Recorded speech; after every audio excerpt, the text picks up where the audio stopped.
tenemos que ver, como lo dice el título, tres periodos de gobierno. Ya tenemos que ver el periodo del segundo gobierno de Manuel Prado Garteche, conocido con el nombre de la convivencia, el primer gobierno institucional de las Fuerzas Armadas, dirigido por Pérez Godoy y luego por Nicolás Lingley, del año 62 al 63, y posteriormente tenemos que ver el primer gobierno de Fernando Belaúnde, que es el antecedente al gobierno revolucionario de las Fuerzas Armadas de Velasco, que es el que tenemos que ver la próxima semana, que es un tema gigante. ¿Ya? Entonces, comencemos sin preámbulo. Las diapositivas son pocas, pero la información es mucha. Una de las cosas que siempre menciono, ¿cuántas veces ha venido pregunta de examen de admisión de este tema específico de esta semana? Mira, si han venido una o dos, ya es mucho. Ya de este tema no ha venido mucho, pero se ha venido hace algún tiempo sobre el primer gobierno de Belaúnde, así que hay que tomarlo en cuenta, ya que es una pregunta relativamente reciente, sobre todo por el tema de las guerrillas. Entonces, comencemos. ¿Qué es lo que va a terminar sucediendo durante este periodo? Mira tú, eh, antes de la convivencia, antes de 1956, ya antes de 1956, el gobierno estuvo en manos durante 8 años de Manuel Apolinario Odría, ya durante el denominado periodo del Ochenio. El Ochenio, no se olviden lo que les había comentado, había significado el retorno de la oligarquía hacendaria o terrateniente al poder, ¿ya?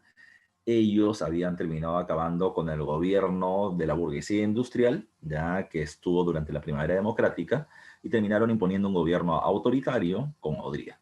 Odría va a terminar estableciendo o permitiendo la llegada de la misión Klein, va a terminar asumiendo sus propuestas económicas liberales, va a terminar anulando los subsidios y el control del precio de la moneda nacional, lo cual era muy importante para los exportadores, ya sea para los agroexportadores, para los mineros o para poder atraer al capital extranjero.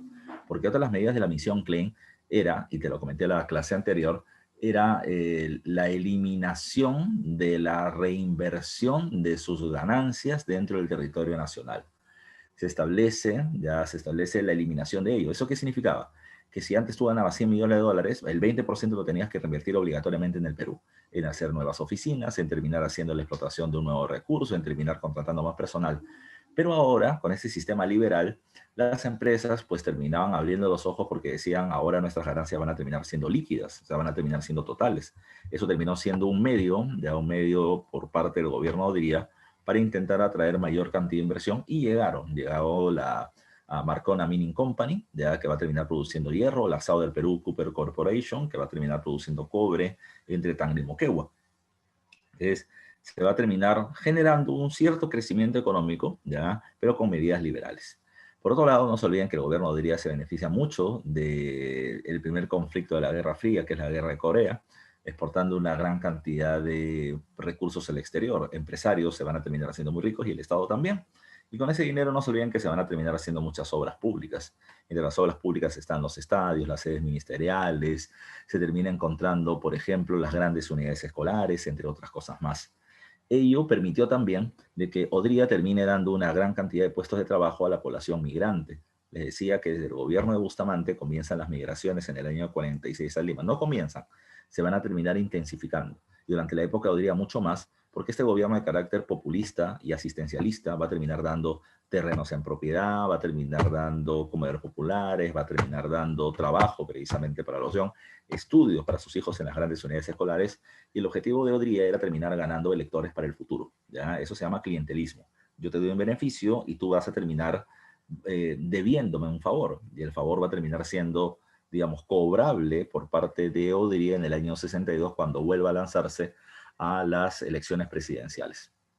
Ahora, otros datos extras que han venido en pregunta de examen de admisión sobre el gobierno de Odría, solamente para recordar, es que la mujer obtiene el derecho al voto, pero no porque Odría de manera consciente haya pensado hombres y mujeres somos iguales y hay que darle el beneficio, sino que hay muchas movilizaciones de las mujeres organizadas para esa condición, y por eso, en un cálculo político de que a futuro podrían votar por mí, al final se los termina otorgando. Pero también está el caso de la creación del CAEN o el Centro de Altos Estudios Militares, que va a ser muy importante para este tema de la semana. A ver, eh, cuando acaba la guerra contra el Ecuador, cuando acaba la guerra contra el Ecuador del año 1941, creo que les comenté esto, se terminó haciendo una evaluación de que si bien habíamos ganado la guerra, en qué cosa habíamos fallado o en qué cosa podíamos mejorar. Y habían dos cosas precisamente por mejorar. Uno, que los oficiales tengan un mejor conocimiento de estrategias modernas para poder dirigir una guerra. Y es por eso que en el gobierno de Odría se va a terminar creando el CAEN, el Centro de Altos Estudios Militares, que venía teniendo ese objetivo, por lo menos en esencia. Pero, creo que les comenté, no recuerdo, profesores, ya, bueno, en los cursos que se enseñaban en el CAEM, se comienza a enseñar el curso de Realidad Nacional. Y el curso de Realidad Nacional, enseñado por profesores de San Marcos, de la Facultad de Sociales, con una tendencia política de izquierda marxista, ya, no van a terminar estando de acuerdo con el concepto de seguridad nacional que se venía teniendo por el ejército en aquel entonces. El concepto de seguridad nacional es que ante protestas sociales se tiene que terminar aplicando represión. O sea, si la gente protesta, hay que meterle golpe, hay que acabar la protesta a la fuerza. Lo que introducen los profesores sociales es una cuestión simple. Le decían a los militares, si es que existe una protesta, ¿ya? Y tú la terminas suprimiendo a la fuerza, ¿ya? Lo único que vas a terminar haciendo es acabar con la expresión del malestar de la gente, pero no con aquella causa que termina generando el malestar. Quieres acabar con estas protestas a futuro, entonces entiende las causas y soluciónalas. Y muchas de las tesis ya de los militares que van a estudiar dentro de esa institución ahora van a terminar analizando o preocupándose por el tema de la reforma agraria, por el tema de la reforma industrial, por el tema de la riqueza en manos de la oligarquía y una serie de temas sociales que antes a los militares no les interesaba, porque el militar era el brazo armado de la élite económica. Pues ahora comienzan a pensar de que esa élite como que se está sobrepasando en su poder y hay que generar cambios sociales. Eso es lo interesante, eso es lo que se va estudiando. Entonces hay una tendencia en el cambio del pensamiento de la fuerza militar. Ahora, la segunda cuestión que se termina estableciendo es que el ejército, la marina y la fuerza aérea habían terminado actuando por su propia cuenta en el momento de la participación de la guerra. Por eso es que, ¿ya? Y ahí comenzamos a entrar en el gobierno de Prado Ugarteche con ese dato, ¿ya? Durante el gobierno de Prado se termina estableciendo, y aquí está en la parte de la política de su gobierno, se termina estableciendo la creación del Comando Conjunto de las Fuerzas Armadas, ¿ya? Entonces, se termina uniendo las tres armas, ejército, policía, ejército, marina y fuerza aérea, van a terminar estando integradas para poder terminar teniendo un trabajo conjunto para poder afrontar los problemas de defensa del país, ¿ya? Es una cuestión que hasta ahorita existe, ¿ya? Pero vámonos a la situación del gobierno. Prado, ¿a quién representa? Al igual que lo que te dije en la clase anterior, Prado representa a la burguesía industrial nacional, ¿ya? Entonces volvemos a la línea que te había mencionado. Ya. Te estás comparando, niño. Primero gana una nacional y luego compárate conmigo. Y lo cagó, huevón. La verdad yo no que... Ay, ay, ay. Nostroza, ¿qué pasó? Manuel Prado Ugarteche, siguiendo la línea de la clase que te había mencionado en la clase anterior. República aristocrática, gobierno de los hacendados. Oncena leía un gobierno personalista con apoyo de la clase media, ¿ya? Tercer militarismo, nuevamente vuelven los hacendados al poder, ¿ya? Primavera democrática, viene la burguesía industrial. Ochene Odría vuelve, ¿ya?, la oligarquía hacendaria al poder nuevamente. Y ahora comprado regresaban los empresarios, regresaba la burguesía industrial. Una cuestión que debe tomar en cuenta es que la oligarquía, los terratenientes cada vez están siendo más débiles, ya cada cierto tiempo pierden el poder, ya no vienen teniendo el mismo poder de antaño, ya ahora la visión terminaba siendo el tema del crecimiento mediante el desarrollo industrial. Y Prado representaba esa opción. Ahora, cuando Prado llega al gobierno como representante de este grupo, pues tiene problemas, lamentablemente. ¿Cuáles eran los problemas? Te había comentado que cuando Odría acaba su gobierno, Odría era un gobierno con un respaldo muy popular, o sea, con mucho respaldo social. Y si Odría hubiese querido, hubiese podido terminar cambiando la constitución para terminar pidiendo una reelección. Y la gente hubiese votado por él de inmediato. Pero Odría se había gastado toditita la plata de la guerra de Corea. Entonces no tenía recursos para poder mantener su gobierno, que había realizado tantas obras públicas, y por lo tanto la gente iba a terminar viéndolo como que ya no gobierna como la primera vez. Entonces, para terminar rompiendo esa imagen y dejarle ese hueco económico al siguiente presidente, Odría decide retirarse del proceso electoral. ¿Ya? Prado asume el gobierno, ¿y qué es lo primero que hace? Comienza a establecer control monetario, ya comienza a establecer subsidios, favorecimiento al desarrollo de la industria nacional, sube los aranceles a los productos extranjeros, pero la cuestión estaba que el comercio internacional se había paralizado.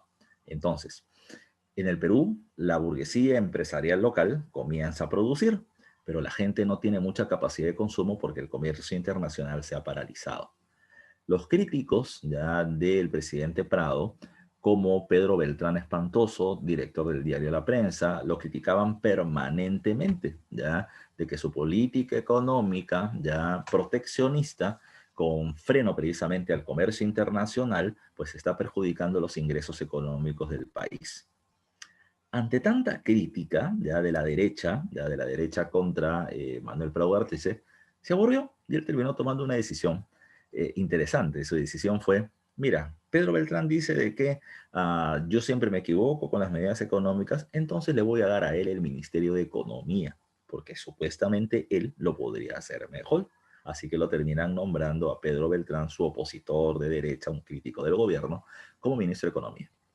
Él, y ahí viene el aspecto económico, ya él como ministro de Economía establece una política económica de tendencia liberal. ¿Qué implicaba eso? Reducción de los aranceles, atracción del capital extranjero, eliminación de subsidios. Supuestamente Beltrán iba a terminar fracasando, eso es lo que entendió Prado. Pero para su buena suerte de él y mala suerte del gobierno y la burguesía que él representaba, se produce algo. ¿Qué cosa? Estalló la Revolución Cubana, chicos, de 1959, ¿ya? ¿Y por qué termina siendo este punto importante? Porque recuerden que producto de la Revolución Cubana se va a terminar produciendo uno de los puntos importantes del crecimiento económico del gobierno de Prado Ugarteche. Esto ya les había mencionado hace tiempo, cuando hablamos de la República Aristocrática y hasta de Piérola. Recuerden que los dos grandes exportadores de azúcar a los mercados más importantes, que son Europa y Norteamérica, terminan siendo Honduras y Cuba, ¿ya? Ahora, ¿qué ha pasado? Producto de que Cuba está teniendo una posición tensa con respecto a los Estados Unidos, ¿ya? Pues Estados Unidos no va a terminar comprándole el azúcar que Cuba termina produciendo. Y si Cuba no vende azúcar, el mercado mundial no se va a quedar sin azúcar, sino que otros lo venderán. Y esto será aprovechado por parte de otros países. Entre ellos termina estando el Perú. Así que los grandes hacendados azucareros de la costa norte nuevamente van a vender grandes cantidades de azúcar hacia el mercado norteamericano y hacia Europa Occidental, que eran parte de un bloque durante la Guerra Fría. Así que se va a terminar produciendo el boom azucarero. Entonces, la apertura del mercado peruano al capital extranjero, la reducción de los aranceles, terminó llegando con su yapa, que es muchas exportaciones y por lo tanto muchas ganancias. La gente dijo, es mejor una política liberal, y la idea proteccionista de Prado a favor de la burguesía se terminó cayendo. ¿Ya? Ahora, otro dato a tomar en cuenta. Recuerden, no sé si ya llegaron a ver Revolución Cubana. ¿Ya vieron Revolución Cubana por casualidad en Historia Universal? Creo que no todavía, ¿no? O sí, a ver, alguien que me confirme. ¿En qué tema están ahorita? ¿En qué tema están ahorita? Ya en Segunda Guerra Mundial. Ya todavía le falta entonces como 2 o 3 clases para eso. Pues miren ustedes, cuando se produce la Revolución Cubana, recuerden que Fidel Castro establece primero una política de carácter nacionalista. Es decir, que los recursos de Cuba van a ser explotados y exportados por parte de los cubanos, con lo cual se va a terminar retirando a un montón de empresas norteamericanas, que no se les vota, se les estatiza, ¿ya? Se les nacionaliza. O sea, se le quita a los extranjeros, al empresariado norteamericano, y pasa a manos del gobierno cubano. ¿Qué pasa a continuación? Recuerden que Estados Unidos toma una serie de medidas con respecto a Cuba. Primero, Estados Unidos termina preparando a través de la CIA a un grupo de cubanos para que terminen tumbándose el gobierno de Fidel. Eso se llama el desembarco en Bahía de Cochinos o en Playa Girón. Ese intento de golpe de Estado no funcionó. Y por el contrario, se terminó viendo cómo es que Estados Unidos terminaba teniendo una manipulación de la política en América Latina para poder defender sus intereses. Fidel Castro sale muy bien parado de ese proceso, ya como el pequeño David, que se enfrentaba al gran Goliat, que era los Estados Unidos, y lo pudo terminar venciendo. En América Latina, la gente rechazaba el intervencionismo de los Estados Unidos en un proceso interno de Cuba, pero por otro lado, recuerden que Estados Unidos va a tomar otras medidas. Estados Unidos, por ejemplo, va a terminar promoviendo que los países de América Latina expulsen a Cuba de la Organización de los Estados Americanos, ¿ya? Cosa que se hace. Segundo, se va a terminar estableciendo la Alianza para el Progreso, que está acá en el aspecto político, ¿ya? ¿Qué cosa era la Alianza para el Progreso? Estados Unidos comenzó a temblar por lo que había terminado pasando en Cuba. ¿Por qué? Porque, a ver, las causas para la Revolución Cubana, cosa que van a ver con el profe Yucra, terminan siendo diversas, ¿ya? Una de ellas termina siendo el gobierno dictatorial pro-norteamericano de Fulgencio Batista, y luego termina siendo la gran dependencia económica de las empresas norteamericanas en Cuba, el tercero, el gran atraso casi feudal que se venía teniendo en el campo. Esas mismas condiciones eran las condiciones de varios países en la zona del Caribe, en la zona de Centroamérica. Muchos de estos países eran llamados repúblicas bananeras, porque estaban bajo el gobierno o bajo la influencia de una poderosa empresa que se llamaba la United Fruit, ¿ya? Así que cuando esto pasó en Cuba, el temor terminaba siendo de que ante una realidad semejante, otros países terminan tomando la misma decisión. Y no solamente para Caribe o Centroamérica, sino también para toda la región de América Latina. Estados Unidos va a terminar creando esta institución llamada Alianza para el Progreso, con la que regala la módica suma de $20 mil millones, ¿ya? Que van a ser repartidos entre los países de América Latina y el Caribe, para que estos países, y eso incluía al Perú, asuman tres grandes reformas, ¿ya? Tres grandes reformas. La primera terminaba siendo la eliminación de la oligarquía. Recuerden que la oligarquía es el pequeño grupo de familias con gran poder económico y político en un país. Y lo que se terminaba planteando es que el gran problema de América Latina no es que sea una región pobre, sino que terminaba siendo una región con una muy mala distribución de la riqueza. Eso es lo que se terminaba mencionando. Entonces, si tú eliminas a este pequeño grupo, ya que viene teniendo mucha plata, entonces este dinero se va a terminar repartiendo entre los sectores sociales que no tienen tanto. ¿Qué permitía eso? Permitía que el pobre no sea tan pobre y sobre todo que aumente la clase media, que es la defensora de la propiedad privada y la democracia. Entonces, la idea era, si eliminamos la oligarquía, generamos una mejor distribución de la riqueza, un mayor crecimiento económico, una mayor igualdad social, y alejamos, por lo tanto, las ideas nacionalistas o comunistas. Segundo, establecer la reforma agraria, ¿ya? Una reorganización, una recomposición de la propiedad de la tierra en el campo, con la cual el campesino tendrá su propiedad privada. Y si tiene propiedad privada, ya no va a estar pensando en propiedad colectiva, chao ideas comunistas. Y segundo, evitamos el proceso de migración del campo a la ciudad, que no era solamente un proceso que se veía en el Perú, sino que era un proceso de América Latina, porque América Latina había comenzado a industrializarse con fuerza. Entonces, el problema era que si había mucha gente en las ciudades y no tanto trabajo, entonces podían haber grandes revueltas. Por eso era mejor hacer la reforma agraria para que la gente se aguante en el campo, y los que están en la ciudad, tercera reforma, reforma industrial. Mejores salarios, mayor capacidad de compra, mejor mercado interno, y por lo tanto, al tener mejor salario, tienes carro, tienes casa, tienes propiedades, y ya no pensarás en propiedad colectiva, defenderás la propiedad privada. La idea era defender el capitalismo y frenar el avance comunista o las ideas como tal. De esa manera, Estados Unidos buscaba frenar la influencia de la Revolución Cubana. No se olviden ustedes, por eso el tema de la Alianza para el Progreso. Ahora, otros datos a tomar en consideración. Durante el gobierno de Prado Garteche también hay otro negocio que va a terminar creciendo, y es el famosísimo boom pesquero. Esto sí está muy relacionado a Prado. Si a mí me preguntaran dos cosas sobre Prado, o tres puntos importantes sobre Prado, yo terminaría diciendo que en el contexto se produce la Revolución Cubana, que se va a terminar teniendo el boom azucarero por precisamente efectos de la Revolución Cubana, y el boom pesquero. ¿Qué pasa con el boom pesquero? ¿Qué pasa? 1960-61 se termina produciendo una fuerte sequía en Europa. Esta sequía va a terminar perjudicando la producción en el campo del principal producto agrícola que viene teniendo Europa, que es el trigo, ¿ya?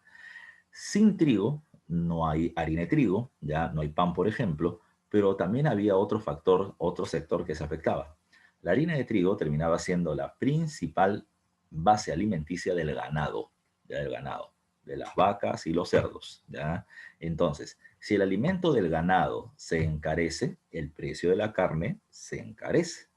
Eh, el consumo de carne por parte de la población baja y el empresariado ganadero se ve perjudicado. Entonces, los empresarios ganaderos europeos comienzan a buscar una alternativa para poder obtener digamos, un alimento para su ganado de buena calidad, pero de menor precio. Y terminaron encontrando que la anchoveta terminaba teniendo nutrientes suficientemente buenos para terminar generando hasta un incremento de la producción de carne del ganado, y terminaba siendo mucho menos costoso.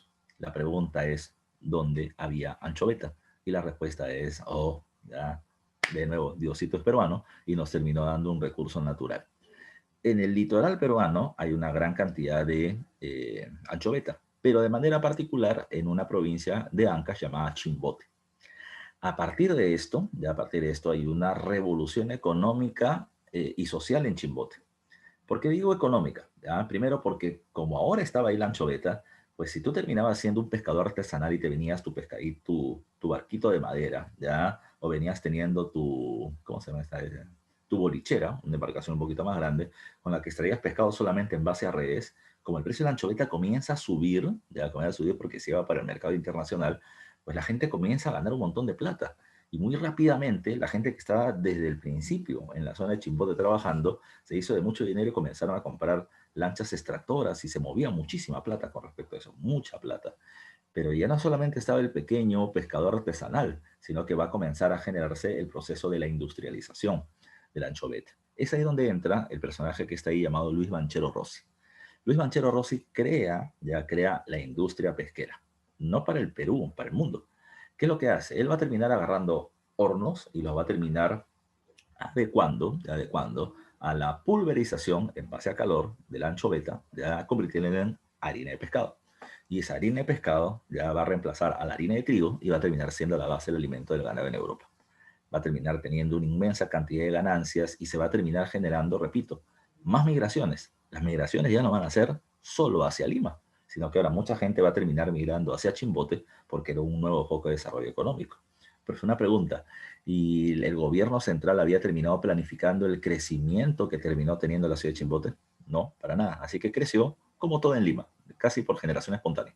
Ya comienza a crecer, pero de manera desordenada, con un montón de negocios informales. Ese es lo malo de tener un estado frágil. Entonces, bueno, Chimbote se convierte en un nuevo foco de migraciones, un nuevo foco de desarrollo económico, etcétera, ¿ya?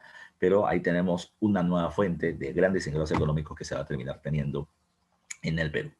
Bueno, otra cuestión a tomar en cuenta, Durante su gobierno, acá hay algunos datos más que están poniendo, ¿no? La ley de promoción industrial, porque él era precisamente del grupo de los industriales, pero como ya te dije, se comenzó a darle menos apoyo por el ingreso de Pedro Beltrán, que era mucho más liberal.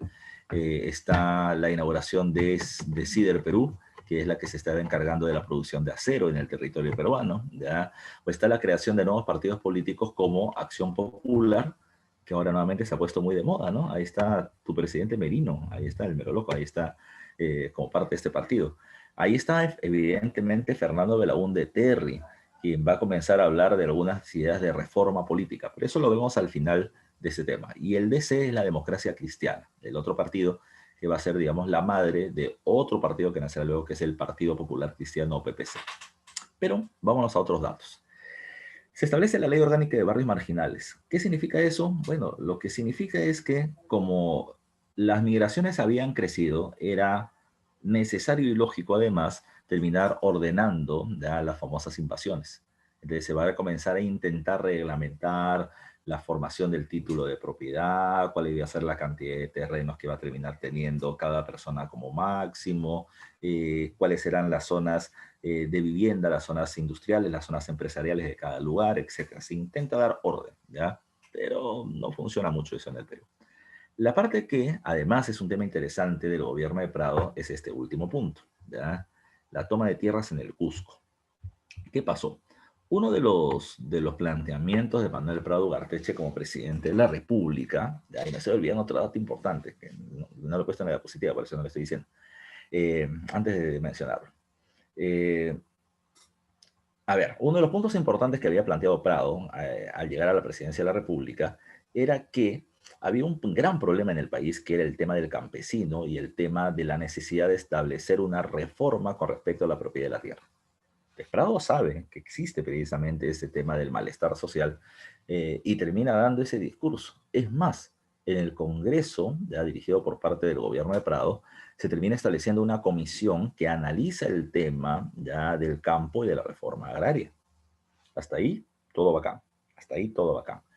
Pero esa comisión terminó haciendo su informe y el gobierno no hizo absolutamente nada. Se planteaba que había una necesidad de un reparto de tierras para los campesinos para terminar calmándolos, pero sin afectar a los grandes hacendados.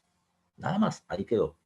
En el transcurso precisamente de su gobierno, las organizaciones campesinas comienzan a crecer y comienzan a funcionar como si fueran sindicatos urbanos, o sea, sindicatos de las zonas industriales o empresariales, que comienzan a tener marchas con consignas, con afiliaciones a partidos políticos, etc. Entonces, comienzan a hacerse cada vez mayores, pero como eran en provincias, si lo queremos poner así, el gobierno no les hacía caso.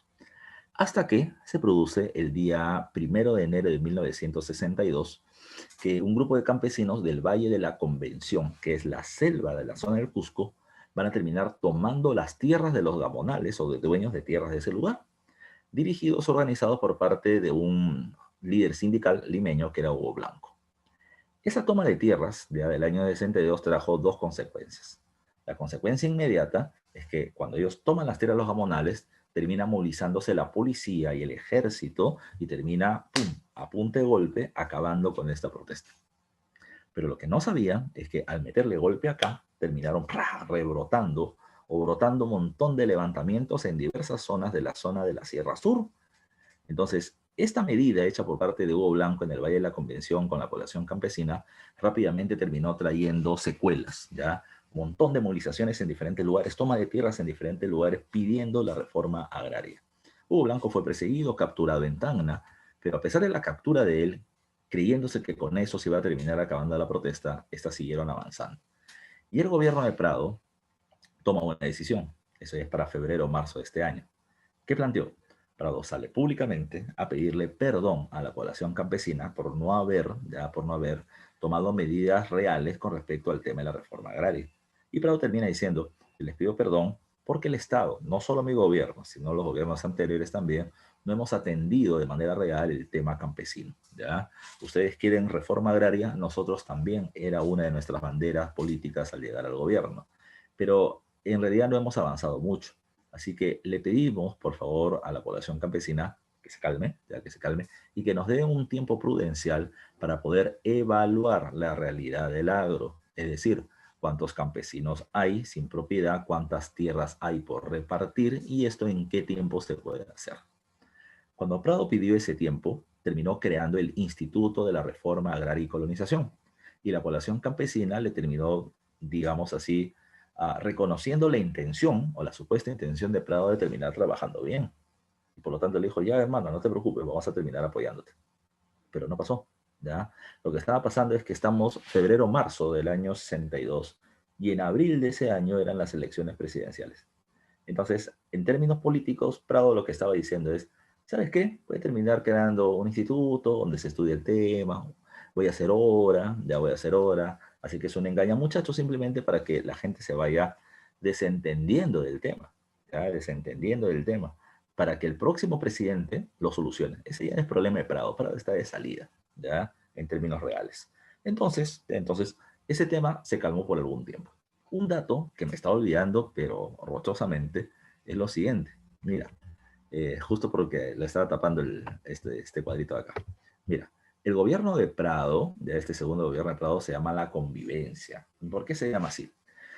Porque cuando Prado llega al gobierno, o para que Prado llegue al gobierno en 1956, necesitó el apoyo electoral de un partido que tenía una gran cantidad de votantes, que era el APRA. Pero recuerden que el APRA es un partido ilegal porque la Ley de Seguridad Interior del gobierno de Odría lo ilegalizaba. Entonces, ¿qué es lo que hace Prado? Prado se reúne con Aya, ya al que había perseguido en su primer gobierno y ahora termina estableciendo una alianza con él, y le plantea, le plantea, vamos a terminar uniendo esfuerzos. Que el APRA me dé sus votos y de Prado, para esta manera yo llegar al gobierno. ¿Qué me comprometo a hacer contigo ahí en la torre? Uno, eliminar la ley de seguridad interior para que pueda ser candidato a las elecciones presidenciales del año 62, donde el movimiento democrático pradista, el partido de Prado, apoyará a la torre para que sea presidente de la República. Ese es el pacto. Tú me apoyas, yo te apoyaré luego, ¿ya? Y te quito la persecución política, la ley de seguridad interior, para que puedas participar. Ese evento terminó siendo especialmente importante, porque para muchos es ahí donde Aya la Torre cambia, ya se traiciona a sí mismo. Aya supuestamente era el defensor de la clase media y el defensor sobre todo de los sectores populares, o por lo menos en su discurso. Y ahora este líder del Partido del Pueblo terminaba haciendo una alianza con la burguesía industrial. Para muchos eso fue una traición, ya eso fue una traición por intereses políticos. Y por eso es que dentro del APRA termina apareciendo un grupo llamado como el APRA Rebelde, así se hizo llamar. El APRA Rebelde de Luis de la Puente Uceda se separa y se radicaliza, ¿ya? O sea, ya no quiere saber de alianzas electorales o políticas, sino que ahora va a intentar tomar el gobierno por la fuerza. Pero esto se va haciendo en el tiempo todavía. Para 1962, ¿qué es lo que va a terminar sucediendo? En el 62, cuando acaba el gobierno de Prado, se van a terminar convocando a elecciones presidenciales. En las elecciones presidenciales van a terminar habiendo 3 candidatos, como dice acá. Uno termina siendo Aya del APRA, el otro es Odría de la Unión Nacional Odrista, o la UNO, ¿ya? Y el otro es Fernando Belaúnde Terry de Acción Popular.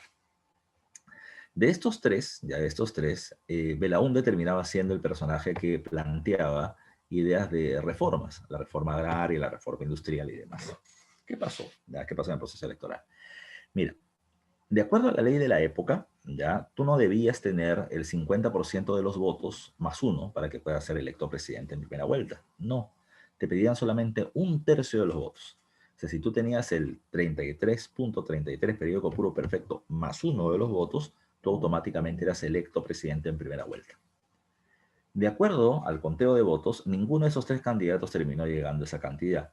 Aya llega a 33, Belaúnde está en 32 punto algo, Odría está en 28, o sea, fue muy reñido el proceso electoral, pero ninguno alcanza el tercio.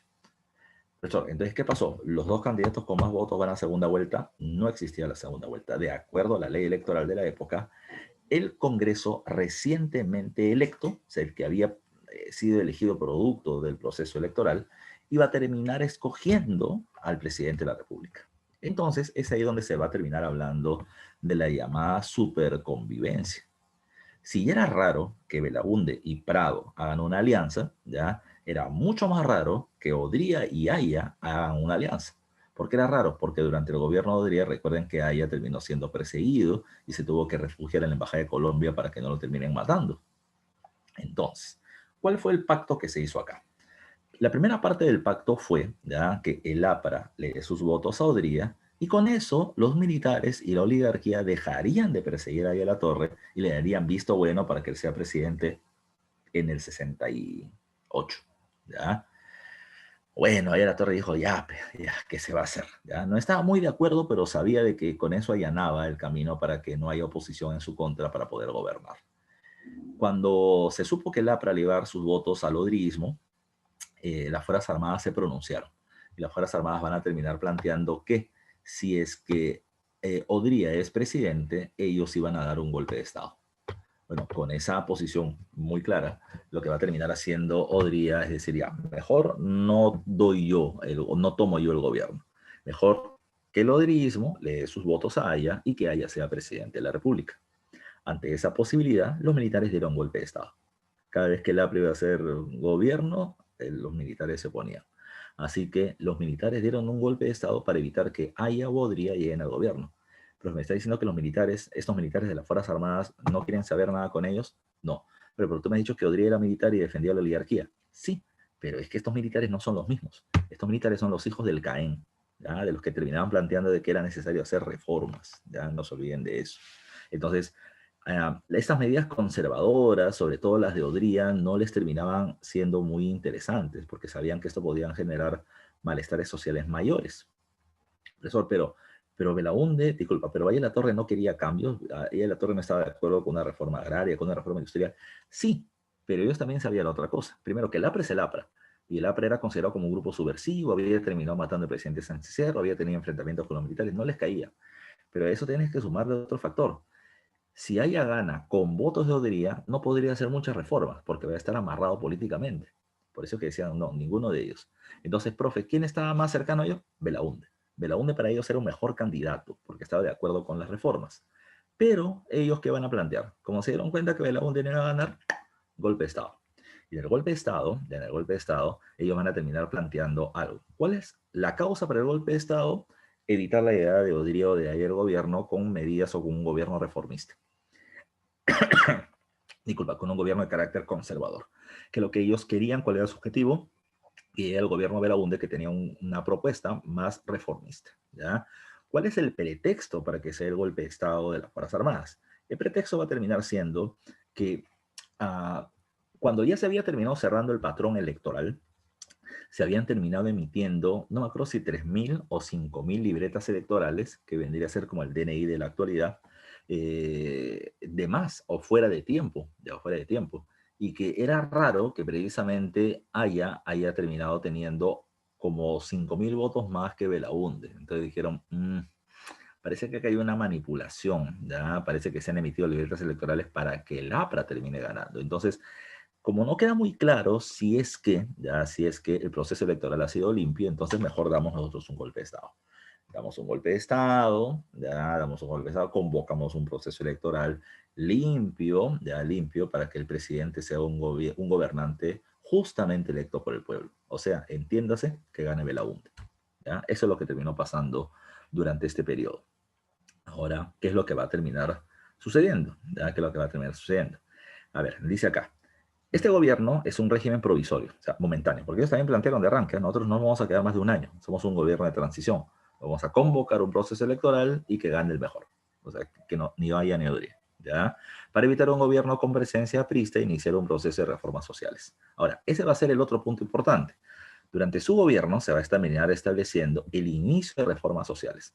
¿Cuál era el tema candente en la época? El levantamiento de los campesinos en Cusco. Ese era el levantamiento, el tema candente. Entonces, ¿qué hicieron los militares? Para terminar mostrando su vena reformista, que no iban a ser los gorilas, como se les suele poner los que defienden a rajatabla a los grupos de poder. Lo que ellos hicieron fue, como dice acá, la ley de bases de la reforma agraria. La ley de bases de la reforma agraria. Entonces, esta ley de bases de la reforma agraria, ¿qué planteaba? ¿Ya? Planteaba una reforma agraria progresiva. Ellos decían, como todo esto se ha iniciado, estos levantamientos se han iniciado en el Valle de la Convención en el Cusco, entonces vamos a hacer una reforma agraria en el Valle de la Convención, que las tierras comunales pasen a manos de los campesinos y vamos a ir, digamos así, siguiendo el proceso para ver qué resultados tiene, ¿ya? Entonces, durante el próximo año, se va a hacer la reforma agraria solo en el Valle de la Convención. De acuerdo a los logros y los fracasos, vamos a terminar viendo cómo se puede expandir esto. Entonces se decía, después de un año se va a terminar extendiendo a todo el departamento del Cusco, ¿ya? Durante un lapso de 3 años. Después de evaluar lo sucedido en Cusco, vamos a extender la reforma agraria a todo el sur del país durante los próximos 5 años. Y después de ese periodo lo vamos a extender a nivel nacional. Entonces, ¿qué están planteando ellos? Que la reforma agraria va a llegar sí o sí a todos los rincones del país, pero poco por poco, ¿ya? Porque hay que ir evaluando cómo va a terminar mejorándose la aplicación de la reforma agraria, ¿ya? No hay que aplicarlo en todos lados porque no sabemos cuáles iban a ser los resultados a hacer. ¿Profesor, estaba bien? Yo creo que sí, ¿ya? Yo creo que debió hacerse así, pero van a haber una serie de trabas políticas, como siempre, que no van a terminar permitiendo que este camino surja. Lo otro que están queriendo decir con la reforma agraria, están diciendo los grandes hacendados de la costa, sobre todo los de la costa norte, ¿ya? Los hombres más poderosos del país, están diciendo, señores, de acá a 9 años vamos a terminar llegando a quitarle sus tierras. Así que, por favor, su plata inviértala en otra cosa, en banca, en industria, en lo que sea, pero le vamos a quitar sus tierras. El mensaje que entendieron los grandes hacendados, en lugar de decir, pucha, voy a invertir mi dinero en otra cosa, el mensaje fue, me quieren quitar mis tierras en 9 años, acá te espero preparado sin polos, voy a terminar tomando las medidas para que eso no termine sucediendo. Entonces, la reforma agraria de por sí, de esa manera, no iba a funcionar. El otro mensaje de los militares con esta ley de base de la reforma agraria es ah, población. ¿Quieres que la reforma agraria que estamos iniciando ahora continúe en el paso del tiempo? Si tu respuesta es sí, entonces vota por Belaúnde, ¿ya? Porque Belaúnde es el único que está de acuerdo con las reformas. Entonces, así es por donde ellos estaban apoyando el gobierno belaúndista. Un segundo dato que no hay que olvidar. Ustedes deben haber escuchado que ningún presidente del exterior terminó reconociendo a Merino como presidente del Perú. O sea, la mayoría terminó planteando, estamos atentos a lo que está sucediendo en la política nacional, estamos atentos a lo que diga el Tribunal Constitucional. O sea, nadie termina diciendo Merino es presidente y yo lo veo como tal. Nadie. ¿Ya? Entonces, eso no le daba legitimidad. O sea, a nivel internacional se veía un Perú inestable. No sabemos con quién hacer negocios, con quién hacer acuerdos, quién es el que gobierna entre ustedes. ¿Ya? Pero cuando entró Sagasti, ya los presidentes ya comenzaron a decir, él es el presidente, yo lo apoyo. ¿Ya? Entonces, ¿por qué les digo ese dato? Porque lo mismo sucedió acá. Mira, después de tanto fregar al APRA en el plano interno, los Estados Unidos ya habían terminado comenzar a ver con buenos ojos a Ayala Torre, porque se había acercado a la burguesía industrial con el gobierno de Prado. Entonces, como que ya le habían dado su visto bueno, ¿ya? Su like, para que Ayala Torre sea presidente. Pero ahora viene este gobierno militar y hay incertidumbre. Entonces, ¿qué cosa es lo que hizo el gobierno de Pérez Godoy? Dos cosas. La ley de base de la reforma agraria y además de eso creó el Instituto Nacional de Planificación. Es una cosa rara en el Perú. En el Perú nunca se planifica nada, ¿ya? Nada. Pero acá se comenzó a terminar estableciendo el desarrollo de la gran industria, ¿ya? De la construcción de carreteras de grandes distancias que terminen durando muchísimos años. O sea, se comenzó a hacer proyectos de larga duración. Es el Instituto Nacional de Planificación. Y este gobierno reformista es lo que quería Estados Unidos, ¿ya? Porque Estados Unidos quería reformas para poder evitar una revolución nacionalista comunista. Así que ya comenzaron a ver al gobierno militar de buena manera. Por otro lado, se establece la cifra repartidora. ¿Cómo era la cifra repartidora? Que si un partido político, por ejemplo, que había llegado o que había mandado a un candidato al gobierno, ese candidato tenía el 25% de los votos, entonces ellos iban a tener el 25% de los candidatos a al Congreso, de los representantes al Congreso. Esa es la cifra repartidora legislativa. Por otro lado, un dato ahí que es la Casa de la Cultura, que es el Ministerio de Cultura, entre otras cosas más. Al final, ¿qué pasó? Una de las cosas políticamente interesantes del gobierno de la Junta Militar es que Pérez Godoy, que había sido quien había dado el golpe inicialmente, toma medidas de carácter reformistas y termina teniendo un muy buen respaldo social. De tal manera que el gobierno transitorio, que él había dicho que se iba a hacer, pues parecía que ya no lo iba a hacer, ¿ya? Entonces como que ya le fue gustando el poder y había intenciones de quedarse. Eso no le gustó al otro grupo de las Fuerzas Armadas, ¿ya? Pérez Godoy comenzó a ser visto como el reformista medio de izquierda, y Nicolás Linley, que representaba a la Marina de Guerra, que era más conservadora, más de derecha, sacan a Pérez Godoy y dicen, no, se hace el proceso electoral y se hace, ¿ya? Y lo continuamos. Así que acá hubo un primer intento. Pérez Godoy era algo así como Velasco y Linley era algo así como Morales Bermúdez, que vamos a ver en la próxima clase. Pero la cuestión está en que Linley da un golpe dentro del golpe, saca a Pérez Godoy, continúa el proceso electoral y en el año 63 se convocan a elecciones. En el año 63 tienes nuevamente los mismos tres candidatos de la vez pasada. Tienes a Ayala Torre por parte del APRA, tienes además de eso a Odría de la Unión Nacionalista y tienes además a Fernando Belaúnde Terry de la Acción Popular. Bueno, hablemos un poco de Fernando Belaúnde, que al final es quien terminó ganando. Fernando Belaúnde Terry ya era arquitecto de la Universidad Nacional de Ingeniería, había estudiado una maestría, no recuerdo si un doctorado en los Estados Unidos. Venía precisamente con estas ideas de reformas que promovía la Alianza por el Progreso y la CEPAL, que era la Comisión de Economía para América Latina y el Caribe.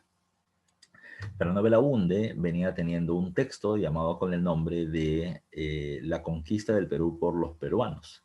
Y la conquista del Perú por los peruanos terminaba estando muy plagada de ideas ligadas al Tahuantinsuyo. en donde se hablaba de la grandeza, del imperio incaico, del trabajo colectivo para la realización de obras en favor de toda la población. Y él hablaba mucho de la minca, ya de la minca donde todos trabajaban y el beneficio iba a terminar haciéndose para todos. Y él lo que terminaba planteando era eso, ¿no? Que en el Perú el Estado es un gobierno que no tiene muchos recursos, pero con los pocos recursos que tiene se podría terminar haciendo mucho si la gente terminaría participando, dando su mano de obra. Porque ya que no podemos hacer todos, todos podemos ayudarnos. De esa idea de trabajo colectivo, de que en el Tahuantinsuyo había un trabajo colectivo, que el Estado era benefactor, pues se comienza a terminar planteando. Belaúnde tuvo un beneficio en comparación a los otros candidatos. Tuvo helicópteros y aviones dados por parte de la Fuerza Aérea Peruana para que pueda terminar yendo a las provincias más alejadas del país y terminar haciendo campaña, mítines políticos, para terminar ganando pequeños votos. ¿Por qué digo pequeños votos? Porque al llegar a una provincia alejada donde hay 300 votos, 500 votos, 1000 votos, pues no parece mucho. Pero recuerden que en el anterior proceso electoral él había perdido por muy poco. De si él suma ya estas pequeñas cantidades, al final va a terminar rebasando con ello los votos sobre Aya La Torre. Y es así como gana, ya es así como gana. Él, respaldado, como dice, por las Fuerzas Armadas, y además con la alianza de la democracia cristiana, su partido, Acción Popular, va a terminar llegando al gobierno. Problema de frente a un problema. Él tiene el control del Ejecutivo, pero el Congreso se termina encontrando en manos de la oposición, que es una alianza principalmente entre el APRA y el odrismo. Es más o menos como, ni decir tan atrás, ¿no? Kuczynski contra el Congreso y Vizcarra contra el Congreso, ¿ya? Un Congreso de una mayoría opositora no te va a terminar dejando hacer mucho, ¿ya? Kuczynski no sabía cómo moverse, estaba agarrado por todos lados, Vizcarra vino y los votó, ¿ya? Así, ¿ya? Y luego los nuevos que él trajo lo votaron a él. El Perú es un país de locos. Pero acá va a haber una fuerte oposición del APRA y la Unión Nacional Odrista. La pregunta es ¿por qué? Porque en política nada es casualidad, nada es casualidad. ¿Por qué el odrismo se opone a Belaúnde como presidente? Porque no te olvides, el ochenio había representado a la oligarquía terrateniente, a los grandes hacendados. Y Belaúnde venía con el discurso de realizar la reforma agraria, lo que implicaba que los grandes hacendados se iban a terminar viendo perjudicados. Por eso mismo, Odría, que defiende a los grandes hacendados, terminó poniendo la cruz de Belaúnde. No le iba a dejar gobernar. Ya no le iba a dejar gobernar. Se iba a oponer tenazmente, sobre todo a la propuesta de la reforma agraria. Profesor, ¿y el APRA? Bueno, es que hay que tomar en cuenta algo. El APRA era el llamado Partido del Pueblo, ya el partido que iba a solucionar los problemas populares. Pero ahora viene un partido llamado Acción Popular. El APRA se fundó en 1924, participó electoralmente por primera vez en 1931. Estamos en 1963. Desde su fundación han pasado casi 40 años y no puede llegar a gobernar. Desde la primera vez que participó en la elección han pasado más de 30 años y todavía no puede llegar al gobierno. Acción Popular tiene 4 años y ya tiene gobernante. Y plantea una medida socialmente importante como la reforma agraria y la reforma industrial. Si Belaúnde tiene éxito, el APRA deja de ser el Partido del Pueblo y el Partido del Pueblo será Acción Popular. Por eso es que a La Torre y al APRA no le gusta, ¿ya? No le gusta o no le va a gustar que Belaúnde tenga éxito. Y eso pasa en política, muchachos. O sea, no es una cuestión de que todo el mundo está pensando en el país. No, yo estoy pensando en mi partido, pero se llama partido, ¿ya? Es un grupo de gente, es una parte de la población que quiere tener éxito político y llegar al poder para poder defender sus intereses. Ahora, lo que va a terminar pasando es que, insisto, Odría ya no quiere que se haga una reforma agraria, por eso frena las reformas de la UNDE. El APRA no quiere que se haga la reforma agraria, no porque piense que la reforma agraria esté mal. Lo que no quiere el APRA es que la reforma agraria la haga la UNDE. La reforma agraria la tengo que hacer yo, es lo que pensaba el APRA. Por eso le van a poder zancadillas tras zancadillas y se van a terminar convirtiendo en una fuerte oposición en el Congreso que no permitirá sus reformas. La gran reforma que se tenía que hacer era la reforma agraria y Belaúnde la presenta de arranque cuando llega al gobierno. Proyecto de ley ante el Congreso. ¿Qué hizo el Congreso con este proyecto de ley de la reforma agraria? Al principio lo que hizo fue guardarlo, ya guardarlo. Se terminaron poniendo otros proyectos más importantes encima de este. ¿Por qué? Porque no querían que la reforma agraria salga. Pasaban los días, las semanas, los meses, los años, y no se hacía nada. Y esto que generó el malestar de la gente. Y las protestas de los campesinos nuevamente comenzaron a resurgir. Cuando las protestas comenzaron a resurgir, ¿qué sucedió? Ya que sucedió algo mucho más interesante. Fernando Belaúnde Terry, presidente de la República, defensor del Estado de Derecho, ¿qué cosa fue lo que le dijo a la gente? Señores, están protestando, haciendo desmanes, tomando tierras porque no sale la reforma agraria. Estoy de acuerdo con ustedes. Háganlo, ya, háganlo. ¿Por qué? Porque yo les prometí una reforma agraria y no se hace no porque yo no quiera, sino porque ese Congreso le está poniendo un montón de trabas. Cuando dijo eso, ya, cuando dijo eso, las protestas de los campesinos se multiplicaron y al APRA y al odrismo se terminaban muriendo de miedo. ¿Por qué? Porque estaban siendo vistos como los que frenaban las reformas sociales y se hacían impopulares. Por eso es que el APRA y el odrismo dijeron, disculpa, nos olvidamos de ver el tema de la reforma agraria, pero ya nos acordamos de nuevo. Así que comenzaron nuevamente a releer el proyecto de la reforma agraria y le hicieron algunas reformas a la reforma.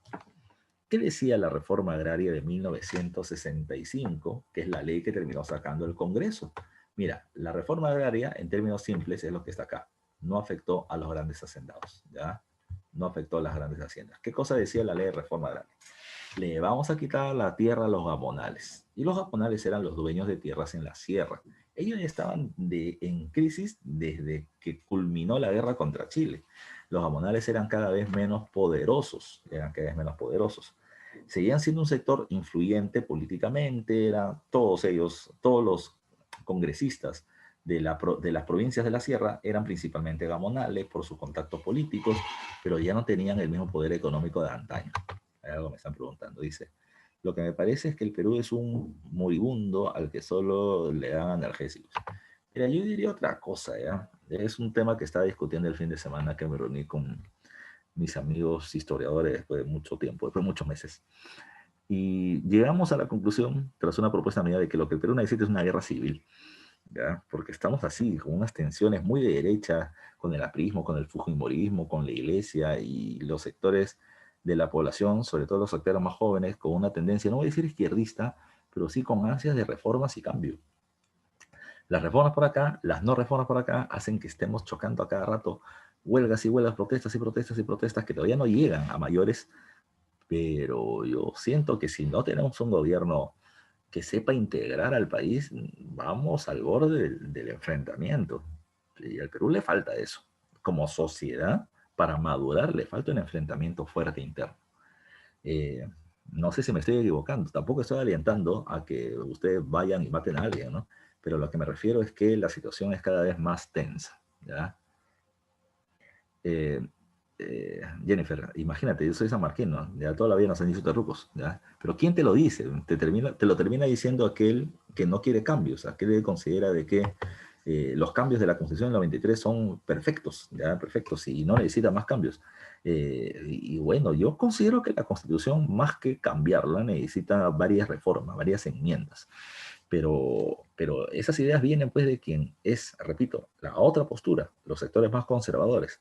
Entonces siempre van a haber sectores conservadores y sectores progresistas, vamos a ponerlos así. Pero la cuestión es que y estamos llegando al punto en que todos se odian, ¿no? Todos se odian, esa tensión. Tú eres un maldito porque eres de derecha, y tú eres un maldito porque eres de izquierda, eres terruco, y tú eres un miserable conservador. O sea, esas cuestiones son las que nos están llevando a tensiones fuertes que siempre van a terminar culminando con una cuestión drástica.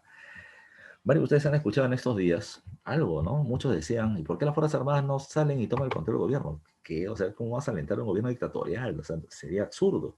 Pero eso lo plantean los sectores más conservadores también, ¿no? De que consideran de que ya, o sea, la ciudadanía no tiene capacidad de peso y por lo tanto hay que darle las armas, el derecho a gobernar. Eso también es incorrecto. Pero nos estamos yendo, ¿ya? Con esa cuestión. Dice que baje el IGB y ya no molesta el Estado. Axel, ¿tú pagas IGB? ¿Ya? ¿Tú pagas impuestos al Estado? ¿Ya? Salvo cuando te vas a comprar alguna tienda formal, ¿no? ¿Ya? Pero no sé si lo haces. Eh, Aparte, ¿el IGB se tiene que bajar a cuánto? ¿Ya? ¿A cuánto? Yo considero que se podría bajar, pero con las formas de ingresos que tiene el Estado, como que no es muy posible, ¿ya? No es muy posible. Aparte en el Perú, Cholo, la gente evade por montones. Lo que hay que buscar la forma es que, uno, haya más formalización y menos evasión. Pero en el Perú somos No solamente las empresas, las personas estamos sujetas o con la intención de terminar evadiendo impuestos.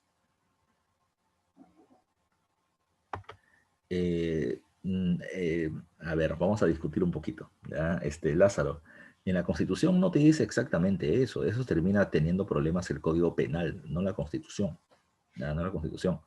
Entonces, por eso te digo, o sea, las leyes en el Perú tienen que cambiar, comenzando con la Constitución y siguiendo por el Código Civil y Código Penal, que terminen siendo, que no tengan tantos vacíos, que no se termine permitiendo tantos absurdos legales, como que si usas una tanga roja, entonces tú querías tener sexo y si te violaron es tu culpa.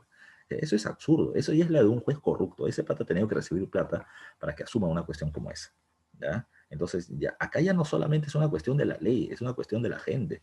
Yo creo que acá lo resolvemos bien fácil, con pena de muerte así dura, ¿no? Un juez que termina permitiendo eso y que se le encuentra que recibió plata, muerto, carajo. Ya, acá necesitamos unos cuantos muertitos, ¿ya? Pero es una cuestión un poco debatible y discutible, es mi postura, no estoy diciendo que todo el mundo tenga que ir matando gente, ¿ya? Sí, regresemos porque me estoy yendo, ¿ya?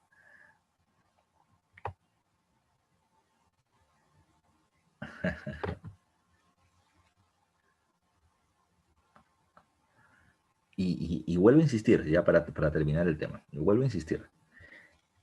Si yo fuera candidato a las próximas elecciones presidenciales del Perú, yo tendría, y quisiera ganar, o sea, tendría unos discursos bien simples, ¿ah? Porque en las elecciones tú ganas por discursos. Mis discursos serían, uno, muerte a los corruptos. Dos, mejoras en la reestructura del sistema de salud.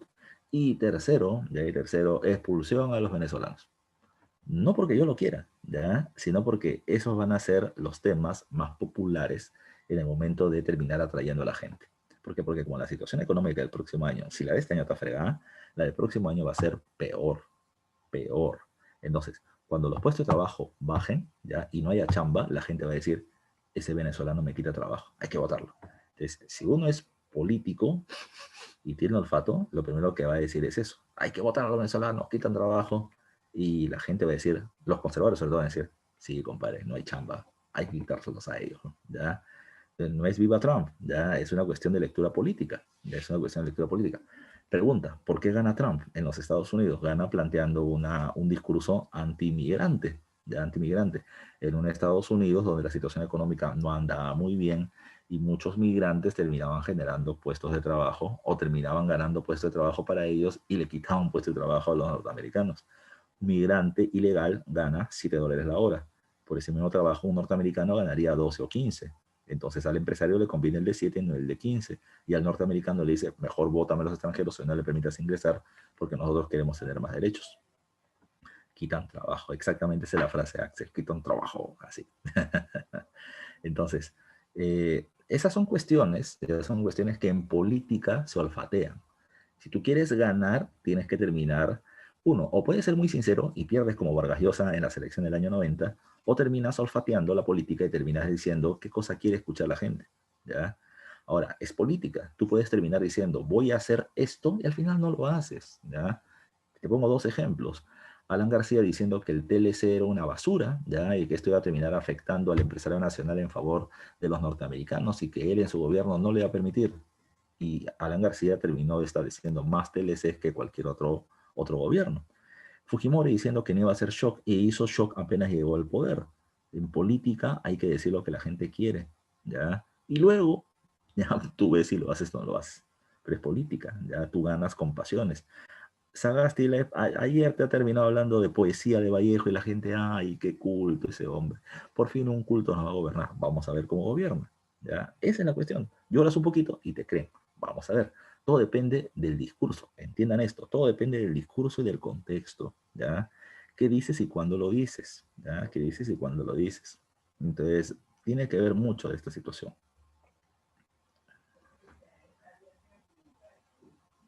Es que, Jennifer, mira, tú puedes terminar diciendo la verdad, pero es que hay que tomar en cuenta que esta es política, ¿ya? No seamos ingenuos, ya no seamos ingenuos.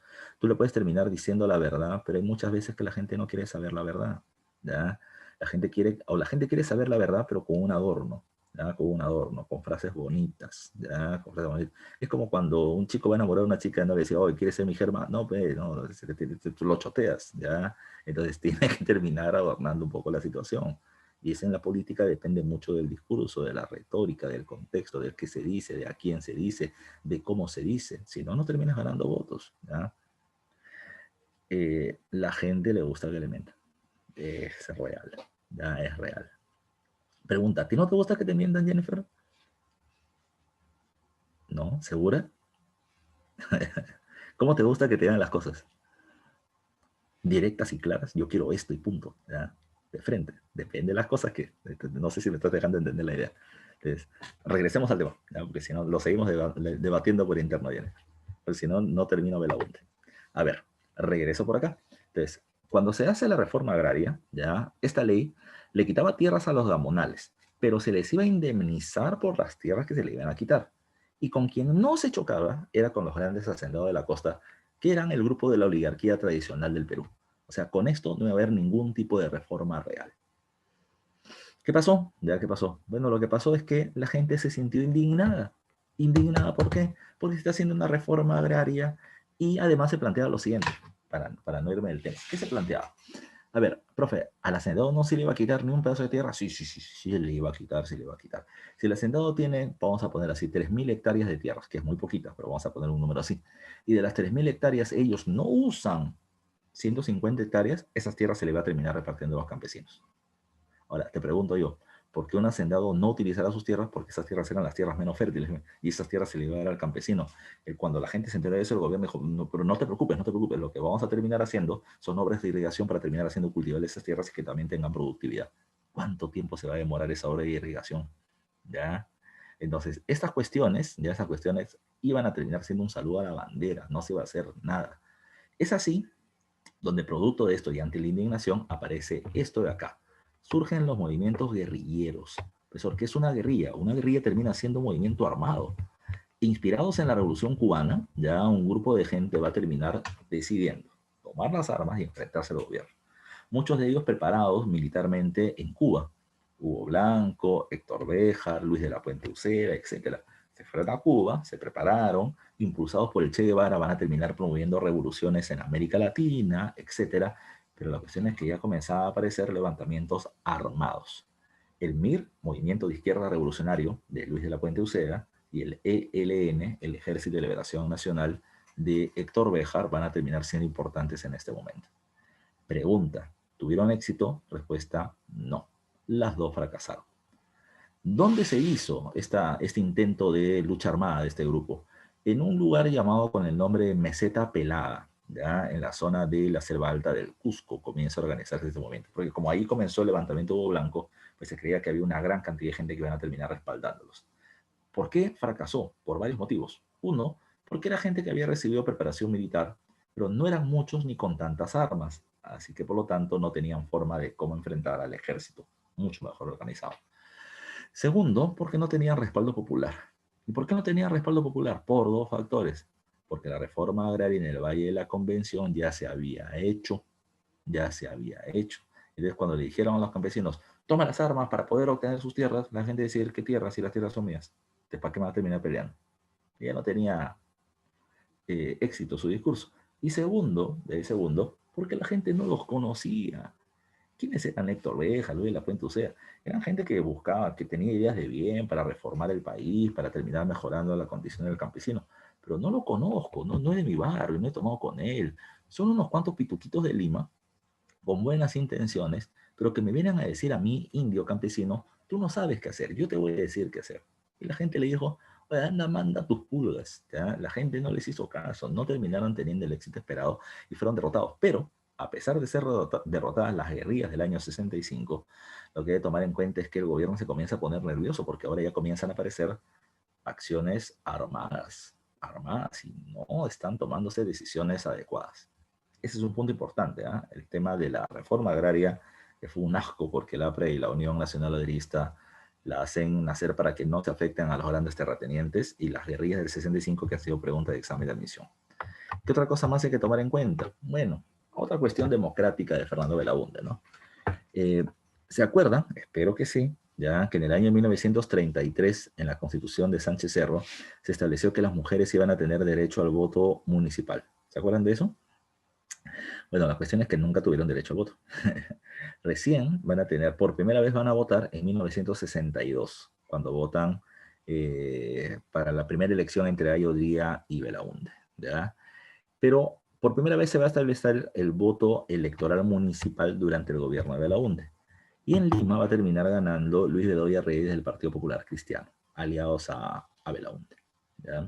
Un dato extra. No va a venir nunca en examen de admisión porque es un tema de Lima, nada más. Y la gente de San Marcos postula de todos lados. Segundo, otro dato más a tomar en cuenta, antes de ir a la parte complicada, es que se crea el Banco de la Nación, ¿ya? El gobierno de Belaúnde terminaba planteando que la selva peruana, la parte verde grande del mapa, no estaba integrado al país. Así que habría que hacer una carretera de penetración que es la carretera marginal de la selva. La idea era, uno, ya establecer un sistema comercial precisamente entre la costa y la selva, desde Chiclayo hasta la selva, para poder integrar al mercado nacional esta región. Y se comenzó a dar una serie de beneficios tributarios a las empresas que quieran trabajar en la selva. Sobre todo muchas empresas que van a estar ligadas a la industria maderera, a la industria del papel, del triple, de la madera, etc. Se mueve plata, comienza a haber negocios, ya comienza a haber negocios, se activa la zona de la selva, pero todavía no en gran cantidad. Sigue siendo un territorio que tiene mucho potencial de crecimiento hasta ahora, ya hasta ahora. Sigamos hablando. Viene el último tema importante de su gobierno. A ver, 1967. 1967. En el mundo está la Guerra Fría. Y uno de los conflictos más extensos de la Guerra Fría es el llamado conflicto árabe-israelí, ¿ya? Israel nace con auspicio de la ONU en el año 1947, ¿ya? Y esto va a terminar siendo rechazado por parte de los países musulmanes, ¿ya? Y van a terminar produciéndose varios enfrentamientos. Está el primer conflicto árabe-israelí de 1948, llamado como la Guerra de Independencia de Israel, 1956, el segundo conflicto, que es la Guerra de se me va el nombre, la Guerra del Canal de Suez, y la de 1967, que es la Guerra de los 6 días. Te explico esta, ya lo vas a ver mejor con Yucla. En 1967, Israel, moviliza sus tropas y le quita territorios a 3 países vecinos: a Siria por el norte, a Jordania por el este y Egipto por el sur, ¿ya? En 6 días solamente terminó duplicando sus territorios y arrebatando también los territorios de Palestina. Producto de eso, producto de la expansión militar que estaba haciendo Israel, el mayor productor de petróleo del mundo, Arabia, terminó amenazando, diciendo: si es que Arabia sigue atacando a los países árabes, si Israel sigue atacando a los países árabes, yo, Arabia, voy a dejar de vender petróleo al mundo. Profesor, ¿cuál era el problema? Que los mayores consumidores de petróleo eran los países industrializados como Europa Occidental y los Estados Unidos. Entonces, apenas se dieron cuenta de que esto podía afectar sus industrias, ellos le dijeron a Israel: deja de atacar porque si no nos afectas. Israel se tuvo que frenar. Bacán, ahí acabó ese conflicto. Pero, en las bolsas de valores a nivel mundial, ¿qué pasó? Se terminó generando tremendo pánico. El pánico era que el precio del petróleo podía subir. Y por una cuestión tiene un nombre, cuando se mueven las bolsas de valores, se me fue el nombrecito. Especulación. Por un tema de especulación financiera, bursátil, lo que pasó es que el precio del petróleo comenzó a elevarse por el temor de que el precio suba, o de que sea escaso el petróleo. Entonces, a nivel mundial, el petróleo sube y los combustibles suben. En el Perú, nosotros no consumíamos ni una gotita de petróleo árabe. Todo nuestro petróleo salía de Talara, de La Brea y Pariñas, por la IPC. Ya, por la IPC. Pero la IPC, o ya que el Perú estaba inserto en una economía liberal mundial, ya si sube el petróleo de Arabia, sube el petróleo en todo el mundo. Y la IPC también subió el precio del petróleo. Sube el petróleo, sube los combustibles. Sube los combustibles, sube el transporte. Sube el transporte, sube los alimentos. Suben los alimentos, no sube el salario, ¿ya? Entonces, a la gente se le hace cada vez más difícil comprar alimentos y esto comienza a generar problemas. ¿Qué pasó? ¿Qué pasó? El APRA, ya te estoy poniendo el cronograma. El APRA, ¿qué hizo? El APRA terminó planteando públicamente que lo que se podía hacer para solucionar este problema del precio de los alimentos era la estatización, ¿ya? La estatización de la IPC, que la IPC pase a ser una empresa del Estado y que se establezca un precio justo al precio del combustible y del transporte en el país. Esto automáticamente tuvo una gran aceptación por parte de la población de acuerdo con la estatización, ¿ya? De acuerdo con el APRA, y el APRA se terminó estableciendo una medida muy popular, con lo cual terminaba asegurando muchos votos para las próximas elecciones presidenciales. Estamos en uh, más o menos julio, ¿ya? Junio, julio del año 68, ¿ya? Ahora, ¿qué pasaba? ¿Ya? ¿Qué pasaba? Las elecciones eran para abril, entonces ya estamos casi un año en la carrera electoral y el APRA había acertado un fuerte golpe. ¿Qué sucedió con esto? ¿Qué sucedió con esto? El presidente Belaúnde, una cosa es que lo diga un candidato y otra cosa es que lo diga el gobierno. El candidato, insisto en lo que hablábamos hace un rato, el candidato puede decir lo que sea con tal de ganar los votos y el apoyo de la población. Pero estando en el gobierno no puede hacer solo lo que piensa, tiene que pensar en otros escenarios. Belaúnde como presidente se da cuenta de algo. Si yo estatizo a la IPC, ya la IPC la convierto en empresa del Estado, como va a ser Petroperú más adelante, ¿qué va a suceder? ¿Ya? ¿Qué va a suceder? Primero, mi imagen a nivel internacional será que el gobierno peruano no garantiza las inversiones de las empresas dentro de su territorio. Y los empresarios extranjeros pueden tener miedo de esa situación y por lo tanto retirar sus inversiones. Entonces esto terminaba siendo complejo. Belaúnde decía, no está bien, vamos a dar una mala señal, vamos a perder inversiones. Entonces, ¿qué se hizo? Mira, en el Congreso, dirigido por el APRA y la Unión Nacional Ledrillista, se terminó dando impulso a una institución que había surgido hace un tiempo, llamada la Empresa Petrolera Fiscal, para que ellos se hagan cargo de la administración del petróleo, ya del petróleo y la refinería para convertir el petróleo en combustible y poder venderlo a nivel nacional. Fernando Belaúnde va a terminar haciendo otra cosa. Belaúnde se acerca a la IPC y le va a terminar diciendo lo siguiente. El Estado peruano es soberano, dueño del aire, mar, por la ley de 200 millas, suelo y también el subsuelo. Con el subsuelo está el petróleo, con el subsuelo está el petróleo, vamos a hacer un acuerdo. Todo el petróleo del subsuelo, yo, Estado peruano, te lo voy a terminar vendiendo a ti. Todo el petróleo que yo quiera vender, tú y solamente tú me lo vas a terminar comprando. Lo vas a terminar refinando, convirtiendo en combustible y vendiéndolo a nivel nacional. Pero como yo soy el dueño del petróleo, vas a negociar conmigo el precio del combustible. Ya, y eso fue la firma del Acta de Talara, con la cual Belaúnde, ¿qué quería demostrar? Que se podía negociar con la empresa, que se podían bajar los precios, que no se espantaba al capital extranjero, sino que se haga un acuerdo con él, una forma de poder atraerlos. Su propuesta era interesante, pero ahí no quedó todo, pues ahí viene la crisis política final del gobierno. ¿Por qué? Porque en el año 68, cuando se firma el Acta de Talara, ¿ya? ¿Qué pasó? Cuando esta se hizo pública, ¿ya? Cuando se hizo pública, el relator del gobierno que va a dar a conocer el Acta de Talara terminó mostrando, leyendo una por una las 10 aburridas páginas del Acta de Talara. Pero luego de que se hizo el discurso, el presidente de la empresa petrolera fiscal, que representaba al gobierno, que era Aurelio Loret de Mola, le va a terminar diciendo en público, a la prensa, de que había habido un error, porque ese documento que se había terminado leyendo le faltaba una página, y esa era la famosa página 11. ¿Qué página es la que le faltaba? Le faltaba la página donde él decía, de su puño y letra, había terminado estableciendo el cálculo matemático de cómo se iba a terminar estableciendo el precio del combustible con reconocimiento de la IPC. Y eso no se había mencionado. Por lo tanto, se le está haciendo de desconocimiento al pueblo la entrega de este recurso. Uy, ¿para qué dijo eso? El APRA va a terminar saliendo al público, a la opinión pública, y decir de que Belaúnde es un vende patria, un arrastrado del imperialismo que se somete a los capitales norteamericanos, que no defiende al país.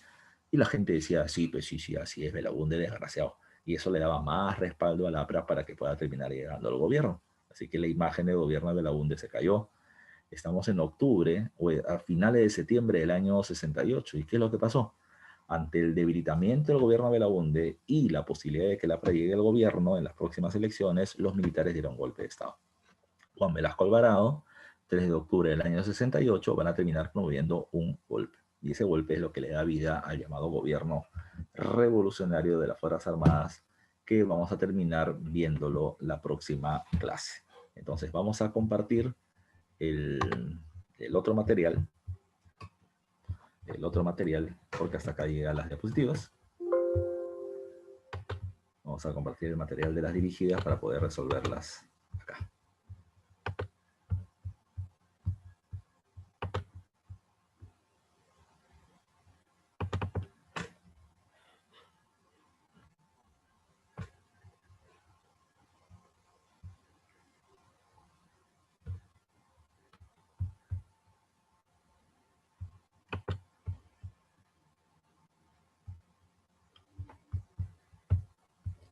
Ahí la vieron.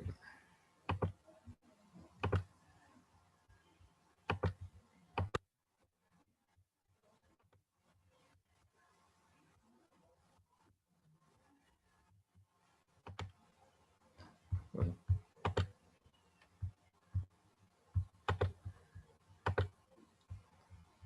Ya. ¿Se ve la dirigida? Confirma que se ve la dirigida, por favor. Sí, profesor, sí se ve. Chévere. Ya, entonces vamos a ir viendo las preguntas. Bueno, ustedes lo tienen en el aula virtual, así que también lo pueden terminar descargando. A ver, dice: dado los siguientes enunciados, elegir la alternativa correcta vinculada al periodo denominado como la convivencia. Ya, el gobierno de Prado dice: el gobierno caracterizado por una alianza, disculpen la palabra, entre Manuel Prado y el APRA. Es correcto, se hizo una alianza electoral para que Manuel Prado pueda ganar y supuestamente también iba a darle lo mismo él al APRA en las próximas elecciones.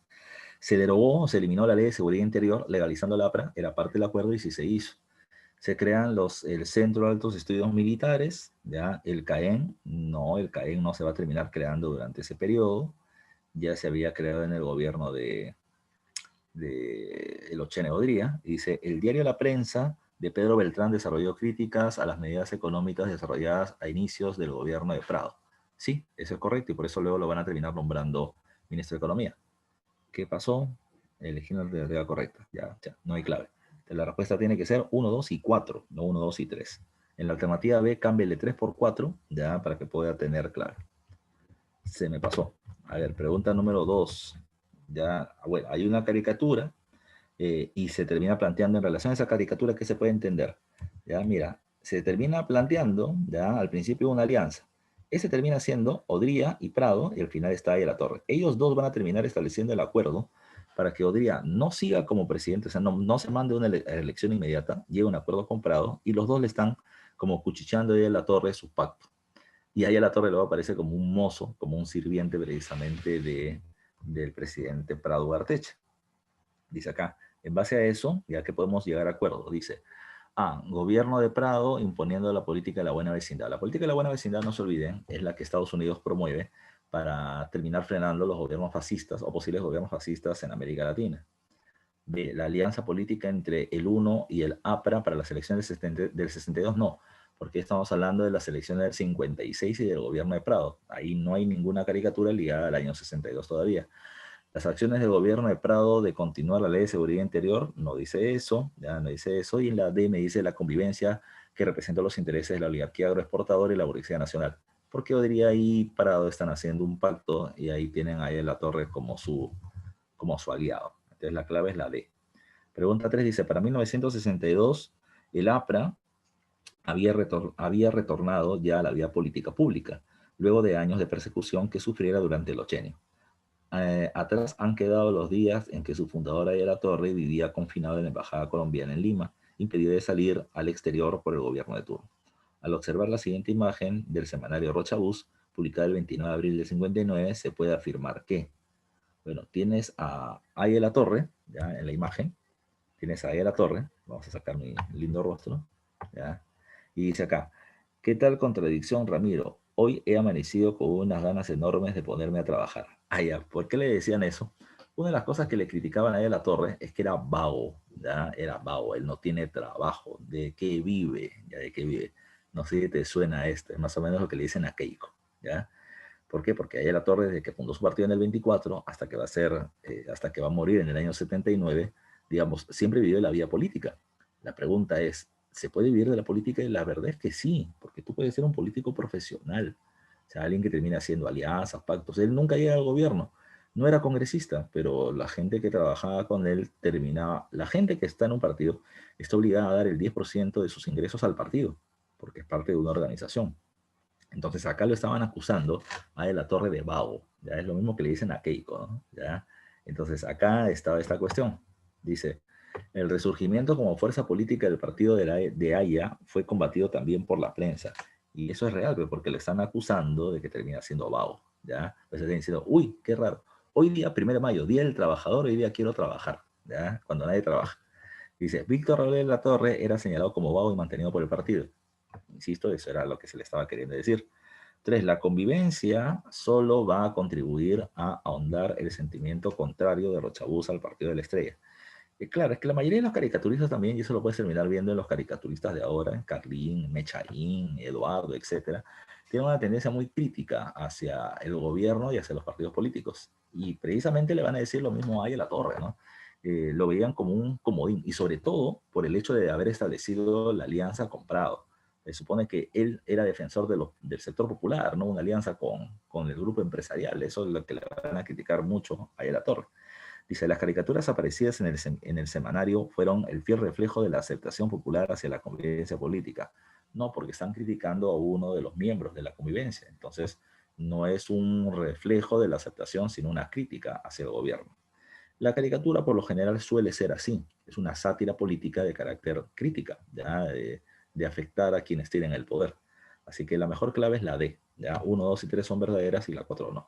D de dedo es la clave. Pregunta número 4. Dice, respecto a los hechos vinculados al segundo gobierno de Manuel Prado Ugarteche, marque verdadero o falso según corresponda. Dice, el inicio de la rebelión campesina de Hugo Blanco en Lares y la Convención. Recuerden que está bien al final el gobierno de Prado, pero es en su gobierno, verdadero. Incremento de la exportación de caña de azúcar a favor o hacia los Estados Unidos, también es verdadero por el tema de la Revolución Cubana. La tercera me dice, surgieron las primeras barriadas en Lima, producto de la migración del campo a la ciudad. No, eso vienen de Prado y se afirman con Odría. Falso. En la 4 me dice, estableció la ley de educación primaria gratuita. No, la ley de educación primaria gratuita viene con Manuel Pardo y José Pardo. La secundaria se hace con Bustamante y Rivero, pero no es de este periodo, ¿ya? Así que la clave es C, verdadero, verdadero, falso, falso. Pregunta número 5. Las elecciones del 62 tuvieron un triple empate entre los candidatos Odría y Belaúnde. Sin embargo, el Comando Conjunto de las Fuerzas Armadas realizó un golpe de Estado bajo el argumento que el proceso electoral no había sido muy limpio, se habían emitido libertades electorales fuera de tiempo. Entonces, para poder evitar estas suspicacias, vamos a hacer un proceso electoral limpio donde gane Belaúnde. Entonces, ¿cuál era el argumento? Los resultados habían sido alterados con la existencia de una serie de irregularidades. Esa terminaba siendo la propuesta. Habían irregularidades y por lo tanto vamos a hacer un proceso más limpio, en teoría. Pregunta 6. En la 5 la A, no se olviden, en la 6 dice, en las elecciones del 10 de junio del 62 se produjeron resultados inciertos que generaron una crisis política.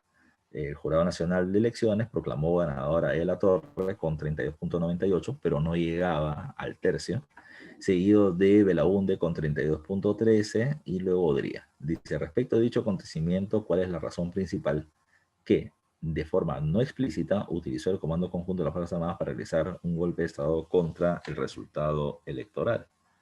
Entonces, vamos a ver. Dice, ¿cuál es? Dice, A, el surgimiento del movimiento campesino. No, no tiene nada que ver con el proceso electoral. Dice, a ver, B, el triunfo polémico del aprismo que estuvo apoyado políticamente por el pradismo. No, tampoco ese era el argumento. Le están diciendo cuál es el pretexto. El surgimiento de las guerrillas, ese es en el 65 todavía. La urgente necesidad de realizar reformas, ya no de forma, sino de fondo en aspectos estructurales. No, eso es lo que ellos van a plantear, ¿no? Odría y Haya no representan las reformas, así que nosotros las vamos a hacer, pero solo de manera momentánea para que otros la continúen. Pregunta número 7. En la 6 es la D de dedo. En la 7 dice, son obras realizadas en la Junta Militar del 62 al 63. ¿Ya? Dice, ¿se promulgó la ley orgánica de la empresa federal fiscal con la que se adquiría más autonomía? Sí, dato, pero sí. ¿Ya? Creación del Sistema Nacional de Planificación, sí, esa que va a terminar haciendo obras públicas para largo aliento. Y se promulgó la ley de base de la reforma agraria, también. También. De las tres son correctas, la B de besito. Pregunta 8. Belaúnde llega a la presidencia como líder de una organización política denominada Acción Popular, que hasta ahora existe, pero que ahora está bien quemada por el tema de Merino. Así que Acción Popular es la clave. 9. El primer gobierno de Belaúnde desarrolló un alto gasto público en su afán de sintonizar con los intereses populares y la clase media. Son obras que corresponden a su gobierno. Dice, la construcción del hospital Guillermo Almenara. El Almenara es el obrero, y el hospital obrero es de la época de Óscar R. Benavides, en el periodo del tercer militarismo. O sea, no tiene nada que ver con ellos. A ver, ya, a ver. Otra. Se fundó el Banco de la Nación, se funda el Banco de la Nación, se creó la Cooperación Popular, a esa no te mencioné. Te decía de que en su libro de La conquista del Perú por los peruanos se le hablaba mucho del Tahuantinsuyo y que hay que terminar haciendo un trabajo colectivo como la Minca en la época de los incas. Entonces eso es lo que va a hacer Belaúnde cuando llegue al gobierno. Crea la COPOP, la Cooperación Popular. ¿Y la COPOP qué establecía? Que, por ejemplo, un pueblo terminaba diciendo, quiero un colegio, quiero una posta médica, o quiero un puesto policial. El gobierno decía, yo quiero, pero no tengo mucha plata. Lo que yo puedo hacer es esto. Yo te puedo dar los materiales, ustedes pongan la mano de obra, hacen la construcción y yo te termino dando los profesionales que requieras. Pero vamos a tener que trabajar en conjunto. Cuando se inauguraba este edificio, de esta institución, había una placa de fundación y en la placa no dice Fernando Belaúnde TR, presidente de la República. No, en la placa decía el pueblo lo hizo, que era la frase de la cooperación popular de la época de Belaúnde. O sea, la 2 y la 3 están bien. Dice, la construcción de la carretera marginal de la selva, también. Así que la clave es la B de besito, solamente la 1 es falsa. Última, dice, el primer gobierno de Belaúnde afrontó una serie de problemas y el de mayor presión política, ¿cuál fue? Bueno, el mayor problema político, dice ahí político, no es la pérdida de la página 11, ¿ya? Porque ese terminó siendo el problema al final. Pero el de mayor presión política fue siempre la oposición que terminó estableciendo el Congreso encabezado por el APRA y el odrismo, ¿ya? Que va a terminar rechazando todo, las reformas, y va a criticar al gobierno por el tema de la página 11. Entonces la página 11 está dentro de la oposición que va a terminar teniendo de parte del Congreso, para debilitarlo y para que el APRA podría llegar al poder, que ya sabemos no pasó, porque primero la golpe está a las Fuerzas Armadas. Entonces la clave en esta pregunta número 10 es D de dedo. Ok, muchachos, la siguiente semana tenemos que ver un tema de carne, o sea, un tema que tiene muchos temas en su interior, o muchos temas que han venido en pregunta de examen, que es el gobierno de las Fuerzas Armadas. Ya tenemos que ver a Velasco y a Morales Bermúdez, así que de poder vengan repasando. ¿Ya? Hasta ahí nos quedamos.